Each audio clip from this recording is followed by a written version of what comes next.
Trump, again, is not a man of war, and he has promised to end wars in the Middle East and in Ukraine. I don't believe that Trump is going to completely, totally listen to Netanyahu and fall into his trap.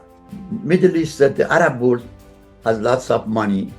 It is the Arab world now, particularly the Persian Gulf states, are the banks of the world. They have as much money as you can think of. And Trump is a money person. So Trump will do everything in his power to tap into that money. Obviously, Mr. Trump doesn't like Iran to build bomb, but Mr. Trump also doesn't like, I believe, Iran to have a deal with the U.S. So it doesn't know which way it is going. I think he is not in the JCPOA. JCPOA is already gone, and Iran is enriching. Mr. Trump, when it comes back to the office, is going to tell Iran, you cannot build bomb. But that's a word he has to deliver that. To deliver that, either Iran must voluntarily not build, or it must have a deal with Trump in some way, so then Iran will not build it. So at this point, I personally don't know what Mr. Trump is going to do. We know, he have said that he doesn't want Iran build bomb, and he has also said that the previous deal wasn't a good deal. So I think Mr. Trump is after negotiating a new deal with Iran, which in his view will prevent Iran from building the bomb. But then again, what that deal entails, it is not clear. And again, this story has two sides to it. It's not just Mr. Trump wants Iran build or not build bomb. It is Iran also that has to think in terms of its future defense capabilities and vulnerabilities and deterrence system. So there is a lot of struggle inside the country among different groups. Some wants Iran to build bomb, others don't want. For now, Mr. Khamenei doesn't want, and therefore we can conclude that Mr. Khamenei is going to tell Trump, listen, whatever deal you give me, I am not going to build bomb anyway. So, and whatever, but the question is, how would Mr. Trump be convinced? That is how Khamenei can convince Mr. Trump that he is not after bomb. This is the key question. That to convince means to have a very, very specific agreement, a plan of action, or some kind of a deal that is completely, totally verified or verifiable.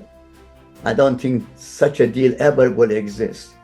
But so the question, Trump wants Iran not build bomb, but I don't think he has a way to make that demand really verifiably, accepted.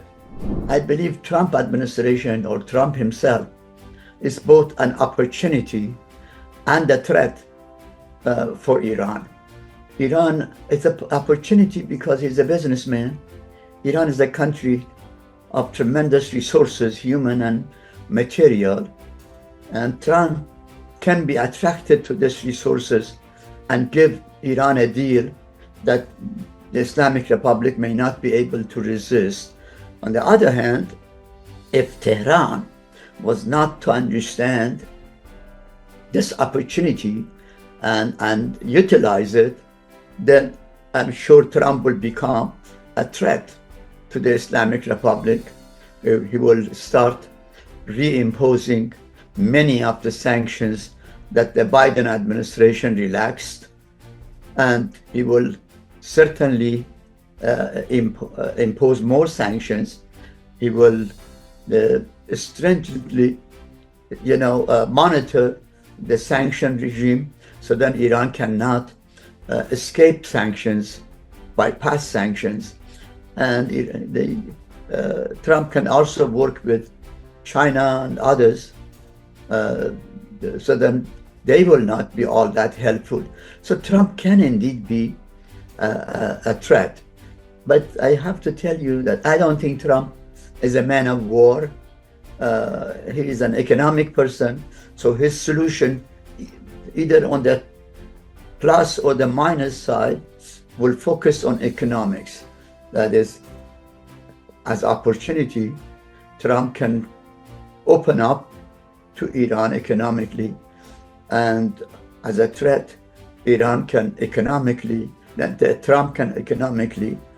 close Iran and create trouble for the Islamic Republic.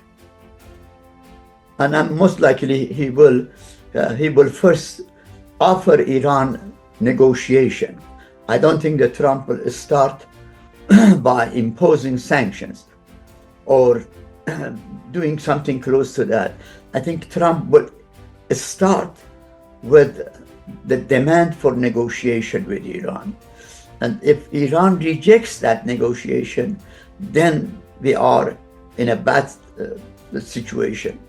But if Iran was to accept and engage the Islamic Republic, then things could go differently.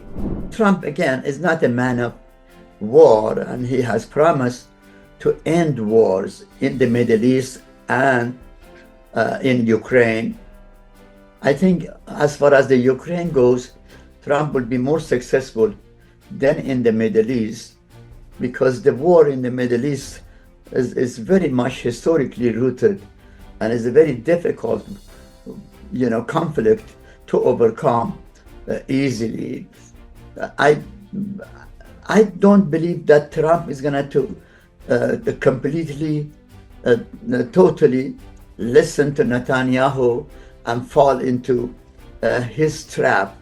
I think Trump will try to control or to convince Netanyahu that a different approach to the Middle East conflict is needed. Just like in his first term in office, he initiated the Abraham Accord, where I believe Trump will simultaneously try to revive that Abraham Accord, although it has become very difficult to deal with it, to re-engage Arabs in the framework of Abraham Accord. But I believe Trump will also, at the same time that will go for the Abraham Accord, will impose lots of difficulties on the Arab world and in the Palestinians. Like the first time he moved American embassy from Tel Aviv to Jerusalem, and he may do similar stuff for the settlements in the West Bank by the Jews, may help that settlements get expanded, but at the same time would, I think, try to come up with a negotiated settlement. I think it is possible that some kind of the Palestinian state could be can be formed in the process of this Mr. Trump's sort of like strategy of both opening up and basically pressure. So I think that's what I will see. I see Trump more on the peace side rather than the war side. I think Trump will pressure both the Palestinians and Arabs as well as Netanyahu, and will try to find a midway solution. But then again, whether he will succeed or not, that's a different story. Because as I said, Middle East conflict is a very protracted, difficult conflict to overcome. So we need to see what's going on, what will happen. Middle East, that the Arab world has lots of money. It is the Arab world now, particularly the Persian Gulf states, are the banks of the world. They have as much money as you can think of. And Trump is a money person. So Trump will do everything in his power to tap into that money. That means Trump will engage the Persian Gulf states directly through lots of economic plans, military sales, and the rest. And I think it will try its best to mend relations with Saudi Arabia in particular. Saudis didn't like Biden, and they did work with Trump. This time, I think the Saudis will also do the same.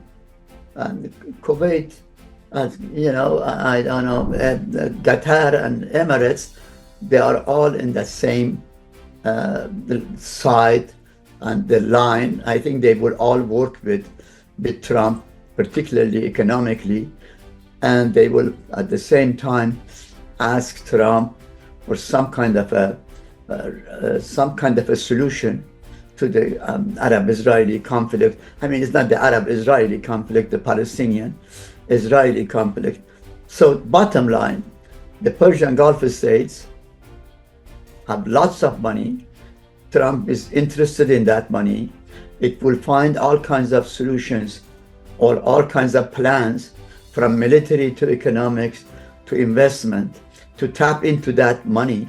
And that means Trump will not create conflict with the Persian Gulf Arab states. Rather, it will, I think, build bridges with them.